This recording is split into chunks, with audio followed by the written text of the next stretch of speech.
everybody, I'm Kirk Apson. I'm a Canadian that's been living in China for over 18 years, and I've seen democracy in the East, China, and I've seen democracy in the West. And I can tell you one thing, the whole process, people's democracy that they have here in China actually works.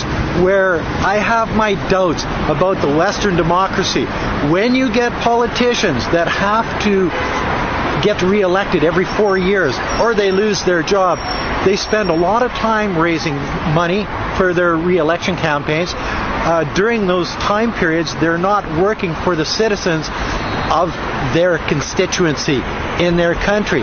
They're not worrying about making the lives of these citizens better. What they're worried about is retaining their jobs. I see that the politics in the Western world actually divides the people. You get into the United States and you've got about 50% Democrats and you've got 50% Republicans. So half of the country is not pleased with the government. In Canada, it's like 30%, 30%, and 20% with three different political parties. I thought democracy actually meant ruled by the majority of the people of that country. In China, basically a true democracy because over 90% of the people in this country back the government. Sure, there's not a whole bunch of political parties fighting each other to get into that government position in China, and I think that helps them build what you see behind me. They can build better libraries, they can build better hospitals, they can build better high-speed trains, they can build better cities and infrastructure all over the country. They can actually take care of the population of 1.4 billion people, where I doubt any democracy anywhere in the world could do that, other than the democracy here that they have in China.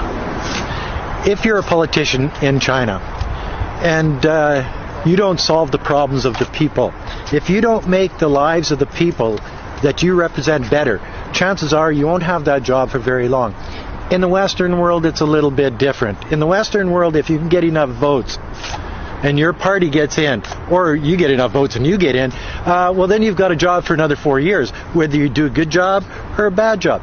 See, one of the things that I find really strange is in the Western world, the people come out and vote every 4 years. And then they go dormant. And Xi Jinping, in his last speech to Congress, he stated this. A true democracy is people actually being a part of the government, telling the government what they want and what they don't want, not just at election time, but all through every year, so that they participate. And I think that's where you get the whole process of the people's democracy. Those words, whole process, mean something. Through the whole process, the people of China are involved in their governance, and you can see it. You can see it on the streets. You can see it in the buildings. You can see it in. Look behind me. You can see it in the style of buildings. You can see it in the parks. You can see it in daily life. That life in China is getting so much better. You don't have the problems that they have in the Western world. And I think it's because the people in government spend 100% of their time dealing with the problems of China, fixing things, making China a better place to live, making it better for the people. In the West, it's not like that. Look at Canada. They had an election. The Liberals got back in with about 32 or 33% of the popular vote. I don't know how that can be a democracy because it's not the majority rules. But that was in September, and the Parliament doesn't go back in till November 22nd, so they got a couple months where they're doing absolutely nothing.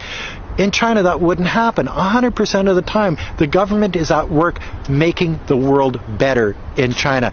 And you can see it through how China grows, how the people's lives are getting better, how the infrastructure is growing, how they actually make inroads with the Belt and Road Initiative around the world. They're making partners in Africa, in the Middle East, the European Union, South and Central America.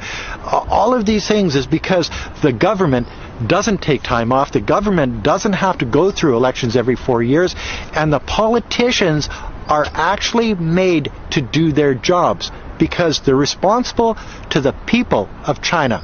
So when you're thinking that China doesn't have democracy, that China has some type of authoritarian government that you hear the rhetoric in the mainstream media in the Western world, in the politicians and whatever. You have to understand that they don't understand the type of democracy that China has. They only understand one form of democracy. They can't fathom another form of democracy, and I think that's what you're seeing in China at this time.